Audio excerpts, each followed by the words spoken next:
Hi, I'm Adam Summer. You're listening to the Yerushalmi Talk podcast with the support of the Yeshivat Devar Yerushalayim in Har Nof, Jerusalem. This is Demai, Chapter 3, Halacha 1, Part 2 of this year, in the Art Scroll 25a1. We're going to talk about other leniencies on dispensing Demai to people. And the cases that we had yesterday were what happens when somebody comes for charity, whether they're going to be a traveler or they are going to be a very, very poor person. Now, over here, we're going to talk about the case of a doctor. So the Gemara says Rabbi Zerakon cited Shimon Barva, who says the name of Rabbi Yochanan, that a doctor who is a chaver, who is feeding a sick person who is an am haaretz, may place food into the patient's hand without separating the ties, but he may not place this food into his mouth. Now, Rabbi Moshe Feinstein, in his Beurim and Safe 64, says that this Gemara here is talking about a sick person who is not dangerously sick, who may not consume rabbinically prohibited items. We're not talking about a person who is in pekuach nefesh. We're just talking about a person who is sick, but not dangerously sick. So, over here, we have a case where, what about where it says in Vayikra 19:14, and where it says, and before a blind person you shall not place a stumbling block. Now, Avodah Zarah, Bavli Avodah Zarah 6a, talks about that this also is where you can't help somebody to go make a sin. So, one of the cases here is that this Gemara is teaching that the rabbis were lenient and they would allow a doctor who was caring for a sick am haaretz to place untithed food into the patient's hand. But they did not extend the leniency to allow the doctor to place this food directly in the patient's mouth. Now, the Gemara is going to talk about this leniency, and one of the cases here is, look, the doctor's giving the food, but it's really up to the am haaretz to tithe it. It's really his responsibility. So how far does this really go? Now, Rabbi Zerakon's citation of Rabbi Yochanan is going to qualify this, and the Gemara says that the leniency that a chaver may place untithed food into the hand of the am haaretz who's sick applies with respect to Demai, but with respect to definite tevel, even placing it into his hand is forbidden. So on definite tevel, you're not going to have that leniency. You're not allowed to take the chance where this guy is going to eat the completely untithed food. Now, there's a leniency on here because there's a double suffix. First of all, when the doctor gives him the food, first of all, the guy may tithe it. And he may go through the process of tithes. And second of all, the food might have already been tithed. So you end up with a double leniency. But if you're giving the am haaretz definite tevel, you don't have a double leniency here. You know it's definitely not tithed at all. And even if the guy might not tithe it, that's only one suffix on something that is doraita. And if there's only one suffix on it, you rule stringently. You don't rule leniently. But in the case of two suffix, you're going to rule leniently. And that's why, in the case of putting the food into the am haaretz's hand, it's going to be treated leniently. Because you really don't know what the am haaretz may do. And anyway, this could have been tithed. Now, the Gemara is going to continue that this leniency applies only when the doctor is feeding the patient with the sick person's food.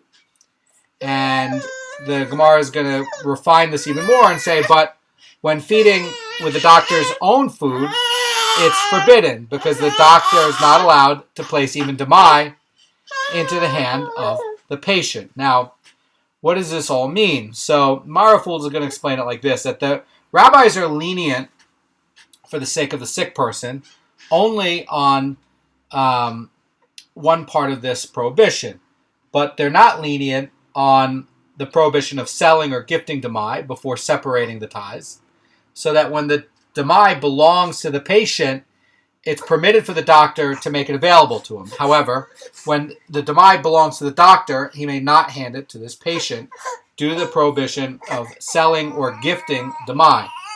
Now, although it's seen in this Mishnah that this prohibition was waived for an act of kindness, the doctor who is paid for his services and for the food that he provides the patient is not performing an act of kindness. And so then the prohibition against selling or gifting Demai would remain in effect. So the Gemara is going to continue.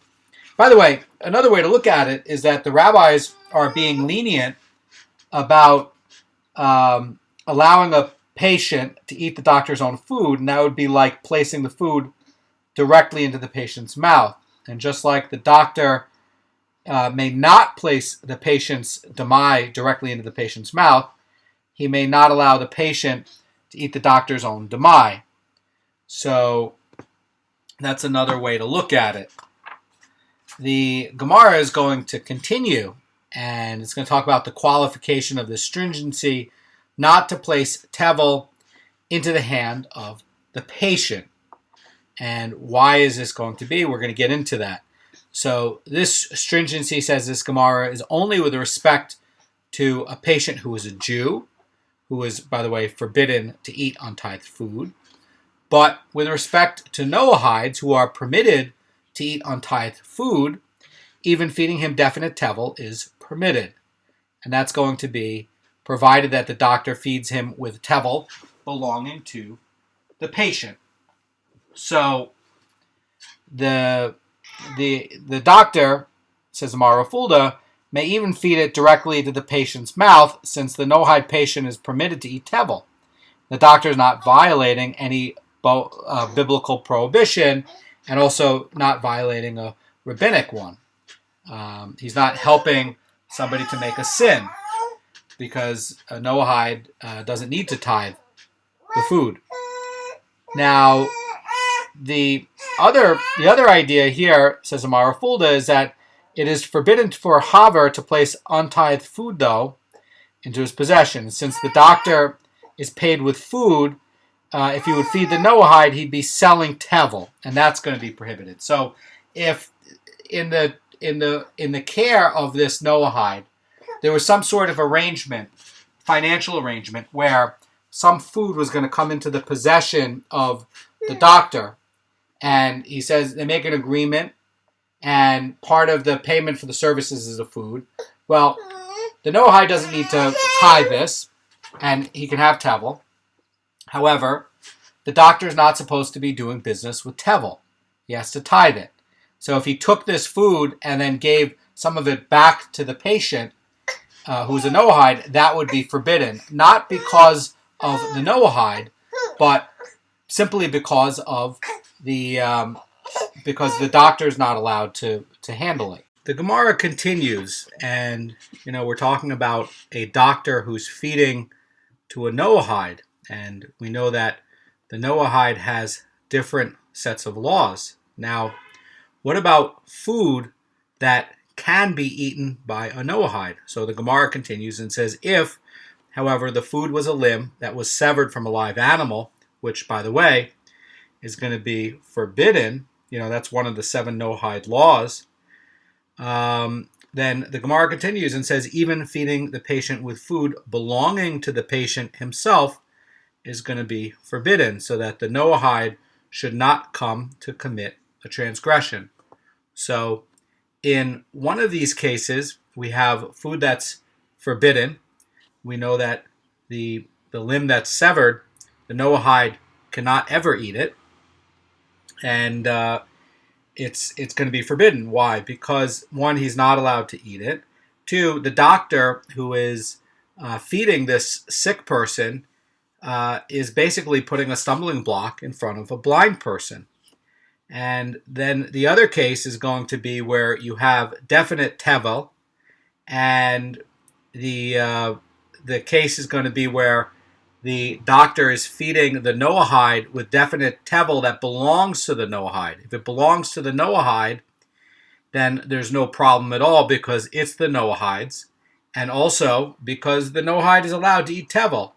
But if the doctor owns the tevel and then the patient is there, then he's not allowed to feed the noahide tevel because it's the doctor's, and the doctor is not allowed to use it in that way. It has to be separated out. And you could get into an argument on exactly what's going on with it. For instance, you could say that, the doctor is paid by the patient, and you could look at it as some sort of therapeutic cure. And so now effectively, the doctor is effectively doing business with the tevel. That's forbidden. Now, we're going to get into the case of Bet Shammai and the charity collectors. And this is a very beautiful argument that Bet Shammai makes. And in fact, it's so smart and so compelling, it really takes a lot of work to see why the halacha is going to be by Bet Hillel, but why it should be like Bet Hillel, because the argument of Bet Shammai is so smart, it's hard to see why that should be. So I want to refresh that. In the Mishnah, we're talking about the charity administrators, and over there it's saying that the charity administrators, that they're going to give the tithe food, and that they collect from the Havarim, and then they give it over to the ones who don't tithe. That's going to basically, according to Bet Shammai, make one bucket of food, and then according to Bet Shammai, you're going to make another bucket of food, and that's going to be where they're going to collect untithed food that they collect from the Amaretz, and they're going to give it to someone who goes and separates out tithes, so that no matter what, each person who's getting the charity is going to get food that has been tithed. Now, the sages say that they collect the food indiscriminately and they distribute the food indiscriminately, and the poor recipient who wishes to rectify the food should rectify it on his own. Now, one of the cases to support Bet Shammai is going to be that in a world where tithes are no longer going to be a state of Demai, and actually it's going to be in a state of being Doraita, everything is going to be Doraita, and the people are generally going to be observing, then like in the case of the Bet HaMikdash, when the third Bet HaMikdash comes, they say that the halacha is supposed to go like Bet Shammai, and you could see a case where they would have to separate out into multiple collection boxes to make sure that everybody gets tithes. Why? Because when it is a Doraita thing for tithes, and the majority is in the land, and the people are settled as a tribe in the right place, and everything is turned on a Doraita level, it's not D'Rabbanan, then eating tevel gets death from heaven. It's very serious. And so you want to make sure that you're really not putting a stumbling block in front of a blind person. So the argument that Bet Shammai makes really does work in a world where everything is Doraita. When this is happening Doraita, this really has to be the halacha.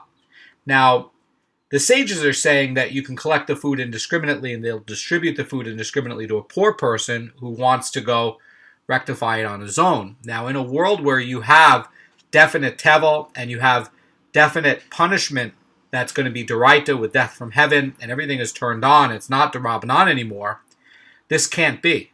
This is not the halacha. Can't be like that. But in a case where it's D'Rabbanan, and then you end up with a suffix on a suffix, and you're not sure if the food that this person had who donated it was tithed properly, it might have been, and you're not sure who's going to be collecting it, and that person, might look like an Amaretz, but in fact might be a Haver, and he might go and tithe it. You have double suffix, and so in a case of D'Rabbanan where you have double suffix, it's going to be lenient, and that is why in this time frame we're going to go by the sages. But when you have the third Bet HaMikdash, it really is going to go by Bet Shammai. And there's going to be problems, though, in a case and in a world where it's going to be D'Rabbanan. And so we're going to get into that, because you'd say, well, why not just leave it with Bet Shammai now and, just not change anything? And there's going to be problems that come up in a world where you do have Demai and you do have Amaratzim. And one of the worries is that you might make it so strict that these people who are at a very low level anyway might not even donate to charity. And that's part of the problem that why the sages are worried about going and staying with Bet Shammai's opinion. So the Gemara asks a question and says, there's a difficulty with regards to the view of Bet Shammai. And it says, it is warranted that because this one is upright and will tithe the Demai out of what he's given, that he should be given Demai and lose out. And effectively what this is asking, and it's saying that this Gemara is really assuming that the charity administrator is going to deliver and distribute equal amounts of food to each poor person. And that's going to be whether the poor person is going to be Haver or an Amma Aretz. But if you have an Amma Aretz who receives the produce that's already been tithed, it would end up where, more is going to be going to a Haver. And the Haver is going to end up where the Haver is going to have to separate out tithes twice effectively. And then what's going to happen is the Haver is actually going to be ending up with less than the Amma Aretz. So then the Gemara is really, asking, why should this poor person lose out because he's being religious and doing what he's supposed to do? And maybe it's not so fair. So effectively, the Amma Aretz who gets produce, it could have already been tithed. And so if he ends up with more that's tithed, in the other case where the Haver might have gotten it and already might have been tithed as well. But the Haver is going to go tithe it again. And then if you're going to set up this collection box system that Bet Shammai has, then the donation is not going to be equal. So effectively what's going to happen is the Haver is always going to be pound for pound donating a little bit less than the Amma Aretz. And so it's not fair. It's a burden. So the Gemara is answering and saying, yes, the charity administrator gives the Haver an extra amount equal to the weight of the tithes that he's going to separate for the portion. So in other words, it says the Pnei Moshe that really the solution that Bet Shammai has is that the poor Haverim who are given Demai are going to get a slightly larger portion than the poor Amma Aretz, so that the amount that remains after tithes is going to equal out to the amount from the Amma Aretz. So they're going to equalize it. But the Gemara now is going to look at the basis of the dispute between Bet Shammai and the sages regarding the charity administrators. And so the Gemara says, what is the reasoning of Bet Shammai? In other words, what point is there in being so careful to distribute only tithed food to the poor Amma Aretz, who, by the way, is going to eat, by himself if he got food, would eat Demai anyway without tithing it. So what's the problem? And the Gemara really wants to understand why Bet Shammai is arguing with the Tanakhama's leniency. And, this leniency is basically implemented in order to make it easier to give to charity and to give hospitality. So why should Bet Shammai prohibit it in this case of the charity collector? And what's going to be the issue with it? Now, this is really a brilliant argument by Bet Shammai. So what Bet Shammai is going to be saying is going to be saying, look, I agree with you that if you have a case of hospitality, that sure, you can give the poor person Demai and he can eat it. That's fine.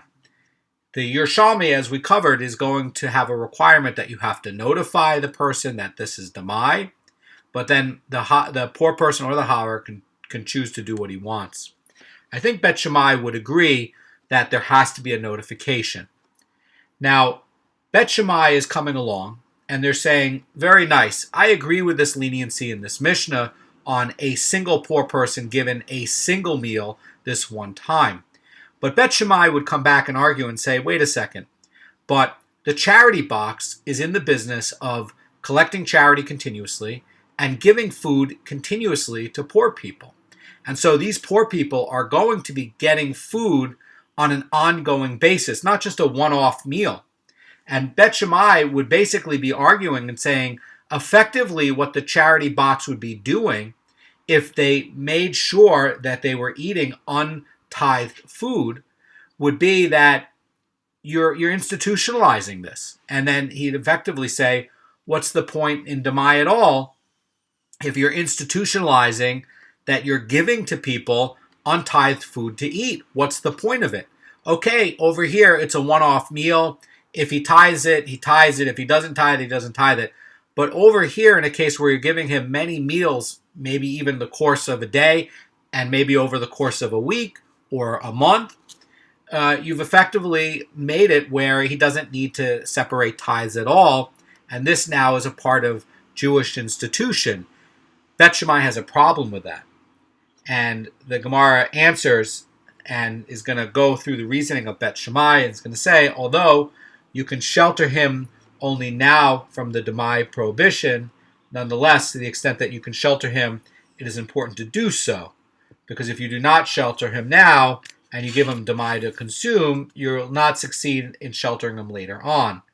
So, effectively, Bet Shammai is holding that the charity administrator is the one who has to make sure that the Amma Aretz only gets tithed food. He's worried that if you're sheltering him and saying he doesn't ever need to, separate out Demai, then he's going to stay in a state where he doesn't make tshuva, and he's just going to stay in a state where he's going to stay eating Demai, and he's going to stay eating untithed food. What happens if the Bet HaMikdash comes back? You didn't train him to do any better. So the Gemara is going to ask the other question, and it also is going to be a question that you're wondering. What is going to be the reason for the rabbis? We know the halacha is going to go by the sages. Fine. But what's the rationale? The Gemara asks, what's the reason of the rabbis? In other words, why don't they come up with Bet Shammai's system of worrying about sheltering the Amma Aretz and, trying to make sure that they're, not going to violate this Shvius prohibition?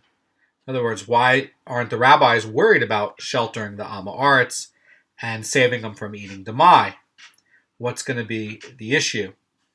And the Gemara is going to answer. It's going to say, if you're going to be meticulous with the administrator and you're going to trouble him to have two separate containers, that's going to be one for food that's gotten by the Havarim, and then it's going to be given out to the Amma Aretz. And then you have another container that's going to be collected from the Amma Aretz, tithed by the charity administrator and given to Havarim.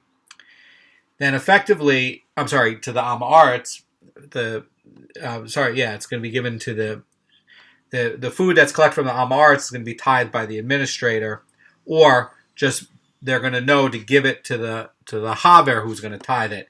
Either way, everybody gets tithed produce. Then what's going to happen, says this Gemara, is he's going to refrain from distributing charity. And why? Because it's going to be inconvenient. And in other words, if they're going to allow poor people to eat Demai, and they're going to say to the charity administrator to just give out the food, and you can be indiscriminate at it, and don't worry about it. Effectively, what's going to happen is the charity administrator might end up not keeping anything, and they're worried that people might end up collecting charity and not doing any tithes at all. Now, I want to look at the Vilna Gaon's explanation about this, because the Vilna Gaon, I think, does a good job explaining the rabbi's point. The Vilna Gaon, this is in Shenas Eliyahu, is arguing on 2 points. First is he's arguing that Bet Shammai disagrees only in the second section of the Mishnah regarding the administrator. And in the first section of the Mishnah, Bet Shammai agrees that a private person may feed paupers Demai. And in the second, the Vilna Gaon is saying that according to the Yerushalmi, the first section of the Mishnah merely permits someone to feed poor people Demai. And the poor person cannot eat it without tithing it. And this, by the way, is in disagreement with the Bavli, which extends the permit to the poor person as well. But accordingly over here, he's saying what the Yerushalmi is saying is that this Gemara says like this. It says, the Gemara is asking why Bet Shammai would allow a private donor to give Demai to an Amma Aretz. And then, that person's going to go eat Demai without tithing it. But forbid the administrator to do the same thing. And the Vilna Goan says that the private donor may give Demai to the Am Haaretz because the Am Haaretz is going to eat the Demai anyway. But the charity administrator, says the Vilna Goan, provides for the needs of poor people in his town on a consistent basis. And he may not give the Am Haaretz Demai because, in fact, you're going to shelter the Am Haaretz from Demai on a regular basis. And the sages are arguing that keeping donations of the Am Haaretz separate from the donators who are Chavarim is just going to antagonize the Am Haaretz donors to the point where they're just not going to give charity. So then everybody lose out. And the point the sages would say is, look, anyway it's D'Rabbanan. Anyway you have a double suffix. And why should you antagonize the Am Haaretzim so that they give less and then there's less to give out? Very good point.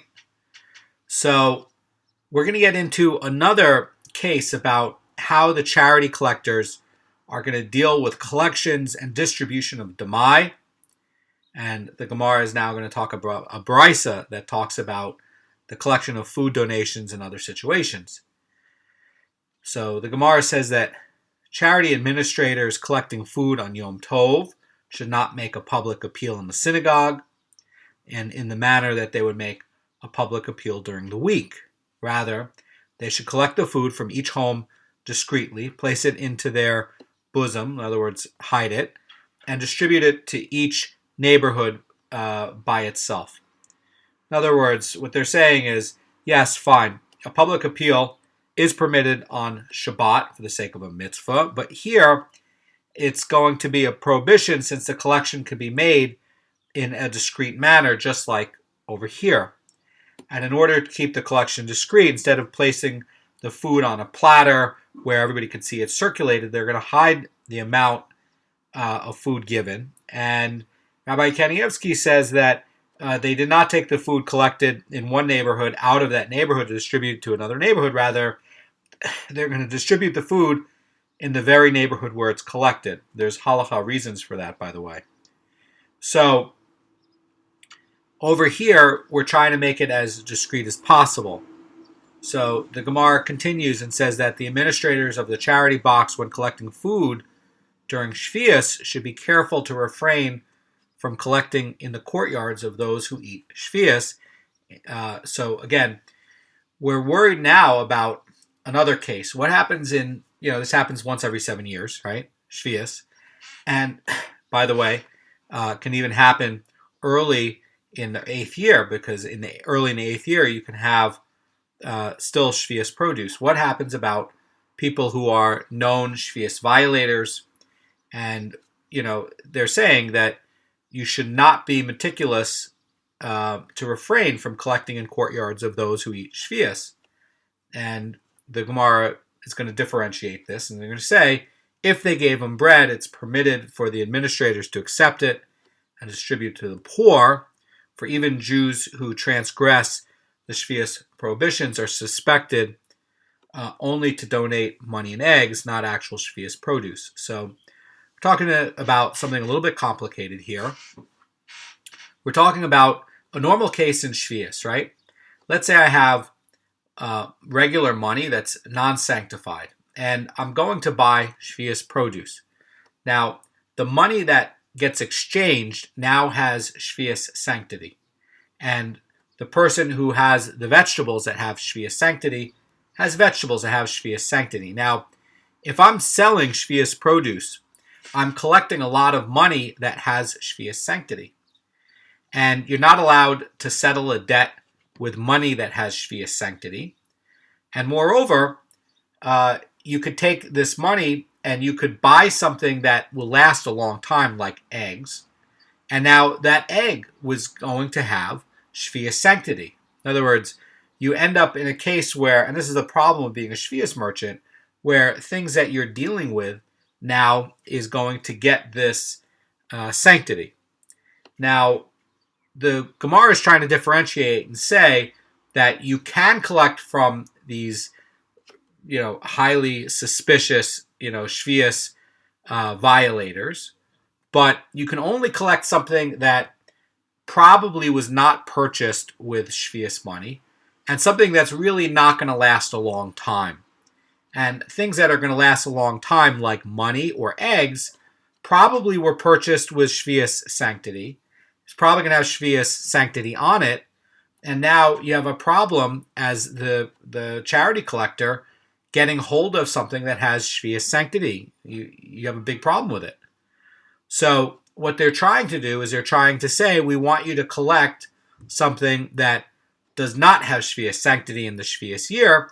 Please try to get the bread. And the reason for getting the bread, the reason the charity collectors want you to be limited to giving them bread is that the odds are the person bought the grain in the 6th year and is dealing with grain that does not have Shvius sanctity. And by the way, wouldn't have been purchased with money that has Shvius sanctity either.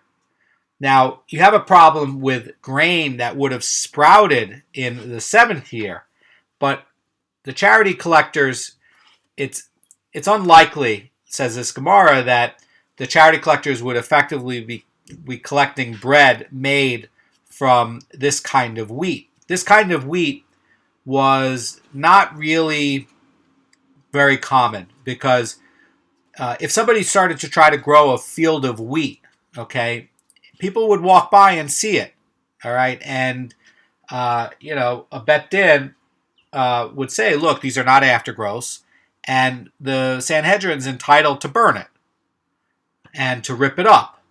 So in a case where you have a Sanhedrin, they're entitled to destroy kalayim or something that's obvious for Shvius like this, right? This is not the case of like, oh, there's a cabbage growing here and I picked a few cabbages and I'm selling them. To get an industrial amount of wheat, you need big fields for that.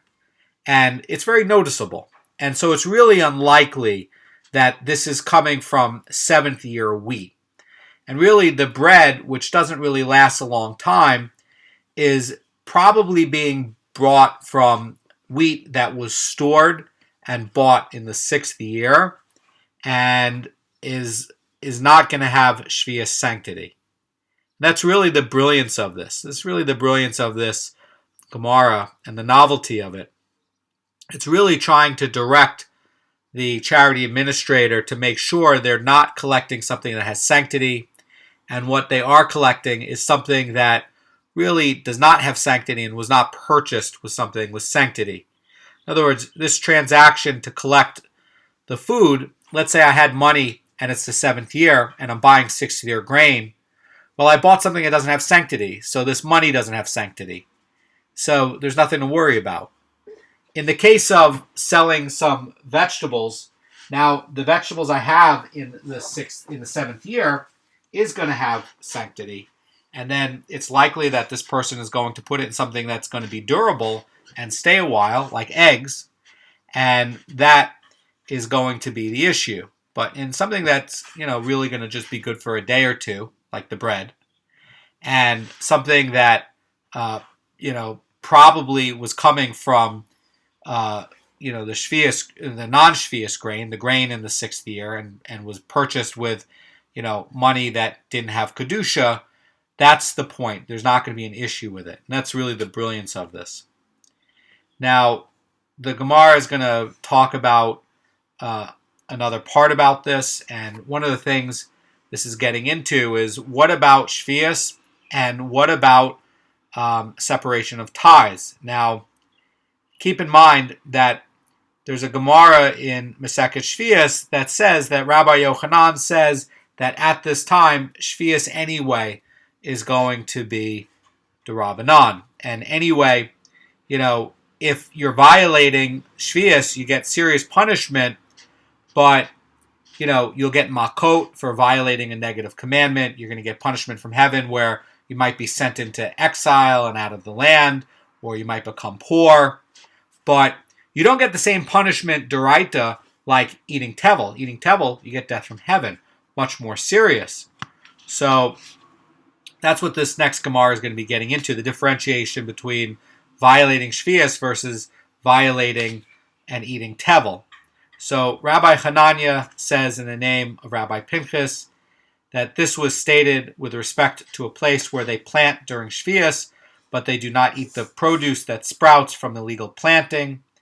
And since they are not suspected to eat produce that sprouted during Shvius, they are certainly not suspected to feed this kind of produce to the poor people. Now, they're going to be violating the Torah prohibition against planting during Shvius. And the Chazan Ish says about this, that, by the way, in Shvius 10:17 in his book, he's going to be saying this is going to be in order to profit from the sale of the produce, and that's why they're going to be growing it, but they're not going to be eating this produce. They're just going to be selling it. And so the Mara Fulda is going to be saying about this that since they themselves are not violating the sin of eating illegal Shvius produce, they're certainly not going to go feed this produce to someone else. But they don't have a problem with selling illegal produce. And the idea here is that they're going to profit from this sale. And the worry is that what happens if they're getting money and they're going to try to donate this money to charity. Okay? So, again, the case is going to be where you're not supposed to be planting or eating. But these are people who are sitting where they're not eating, but they're just planting to sell it. And what's going to happen with that? In other words, regarding feeding this, they're not going to feed it to poor people.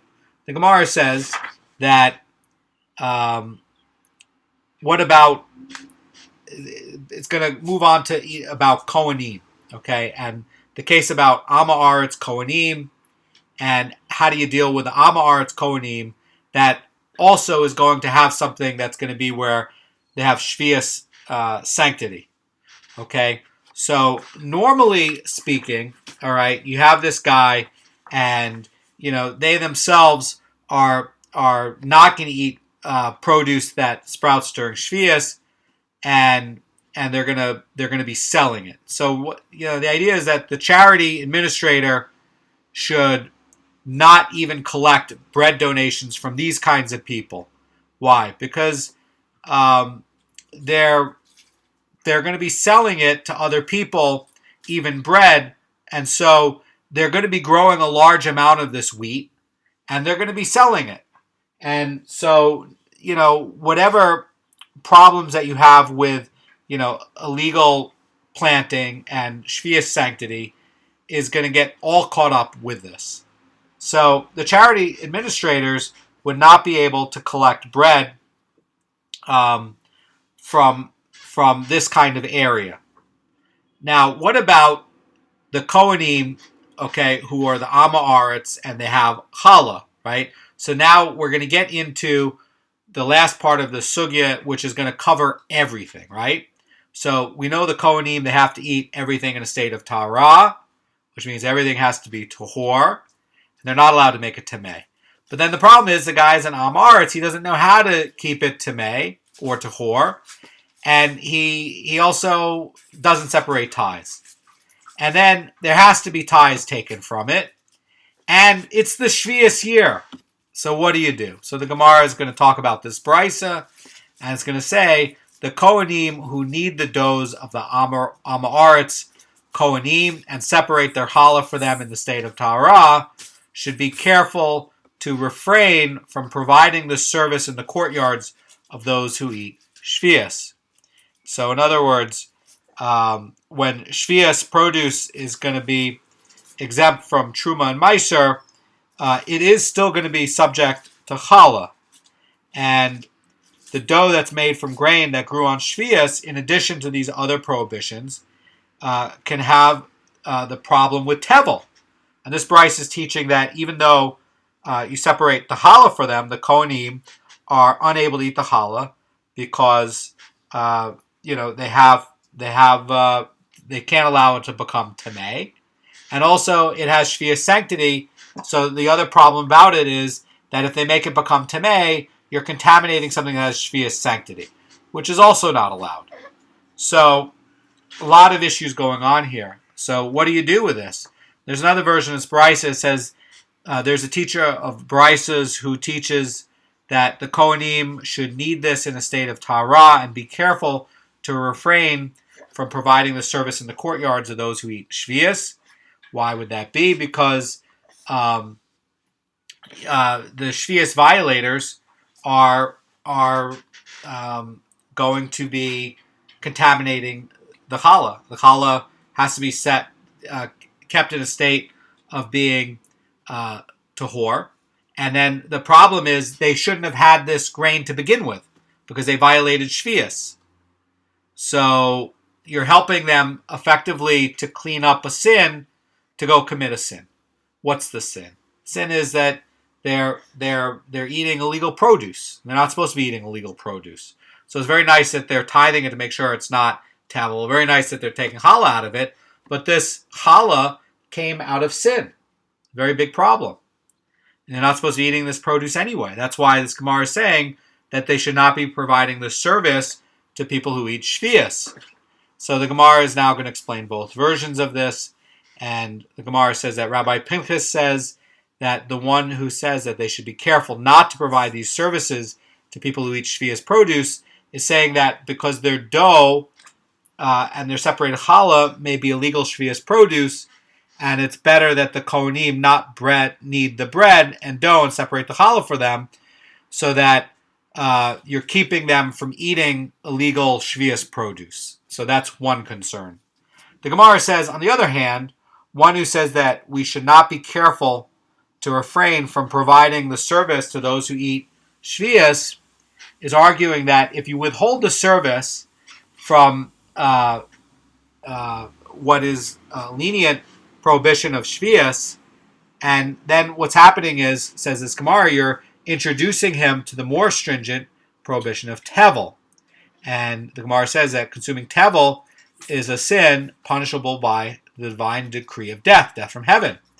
Whereas consuming produce that is illegal, shvius produce is you get the violation of violating a basic negative command, but that does not get the death penalty.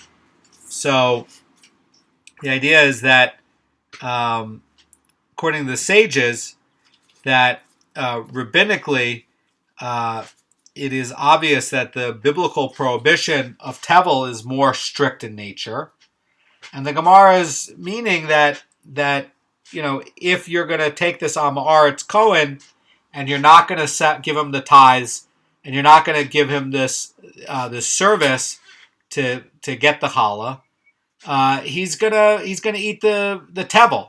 And so very good that you saved him from eating shvius produce, but anyway he's an Amaretz. Anyway he's going to go separate these out, and you didn't save him. You ended up hurting him where now he's going to be eating tevel. So the Gemara is going to talk about how to deal with this very tricky, complicated problem. What do you do with it? So the Gemara asks the question, how does the Kohen proceed? In other words, what does he do with the challah that he separates from the dough, from the people who eat shvius? And now the Kohen, if he provides a service where he's separating the dough out for other people or other Kohanim, then he's ending up getting challah that has shvius sanctity. So if you have a Kohen separating out for other Kohanim, or you have a Kohen who's separating out tithes and challah for people, and they're not Kohanim, but they're collecting a challah from what they're separating out, so the other people can dafka not eat tevel. The problem is that he's collecting something that's illegal. It's illegal shvius produce. What do you do with it? And how do you handle it? So the Gemara is going to answer this problem of what does the Kohen who ended up providing this service do when he separates out the challah for people from illegal shvius produce. And Rabbi Huna says that he brings a Kohen who is suspected to eat shvius, who is known to eat shvius, and he immerses him in a mikveh, and then he feeds the challah to him. In other words, the Kohen who's a haver has to get rid of this. And how do you get rid of it? So Rabbi Huna is saying that he goes and he gets another Kohen who also eats shvius, or suspected of it, and he dips him in the mikveh so that he's tahor, and then he feeds the challah to him.